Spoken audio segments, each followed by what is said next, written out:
Hello, hello tout le monde, bienvenue sur Bantuai Design, j'espère que vous allez bien, je me porte super bien. Avant de débuter la vidéo, j'aimerais me présenter pour ceux qui ne me connaissent pas.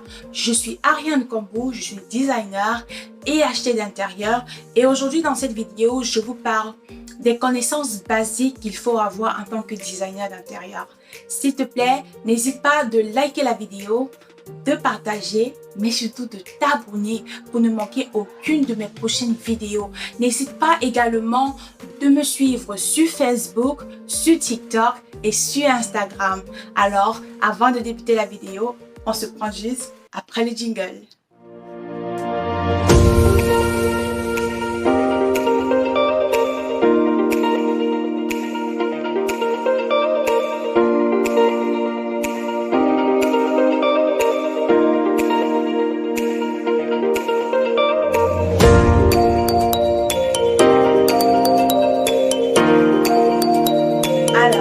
Welcome back.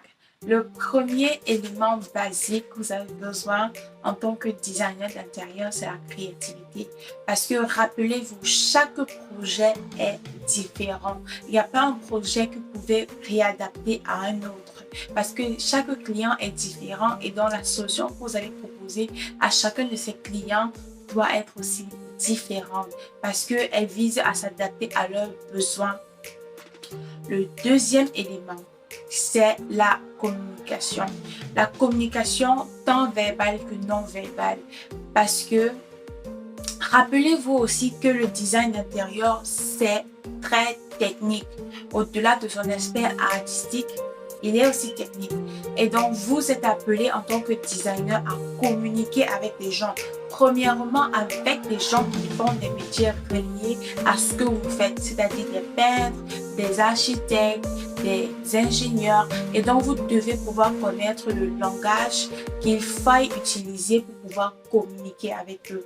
En dehors de cela, vous avez aussi besoin de convertir des prospects en clients. Et donc, vous devez pouvoir négocier et discuter avec eux de manière à pouvoir les convaincre, à pouvoir vous accepter ou bien vous embaucher comme leur designer d'intérieur. Le troisième point, c'est être à l'écoute. Il faut être à l'écoute parce que en tant que designer d'intérieur, vous êtes embauché par vos clients. C'est le client qui vous donne la possibilité d'être sur le marché même, je pourrais dire. Parce que s'il n'y a pas de client, vous n'existez pas aussi. Et donc, il est très important et capital que vous essayez de pouvoir écouter au maximum votre client.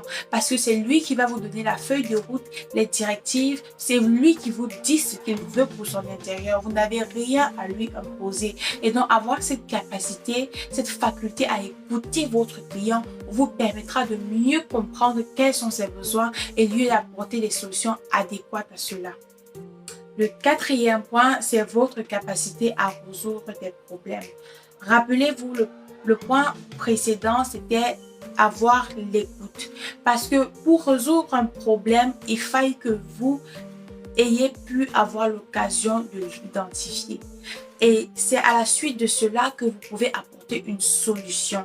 Et donc, vous, avoir une capacité, une faculté à pouvoir générer des solutions de manière efficace et adéquate est une bonne compétence qu'il faille avoir en tant que designer. Parce que cela vous permettra d'avoir peut-être plus de clients parce que un client satisfait amènera d'autres. Alors, le cinquième point et le dernier point, c'est d'avoir des compétences sur ordinateur. Quand je parle de compétences avec ordinateur, je veux parler des programmes 3D qui te permettent de réaliser des rendus que tu montreras à ton client de manière à ce qu'il puisse visualiser son espace avant que cela ne soit implémenté en temps réel. Et donc, ces programmes-là, il y a par exemple AutoCAD, il y a Revit, il y a Rhino, il y a Cinema 4D, il y a tellement de programmes informatiques aujourd'hui qui vous permettent de réaliser des rendus 3D afin de pouvoir satisfaire vos clients ou bien du moins afin de pouvoir convaincre vos clients de la solution design que vous lui proposez.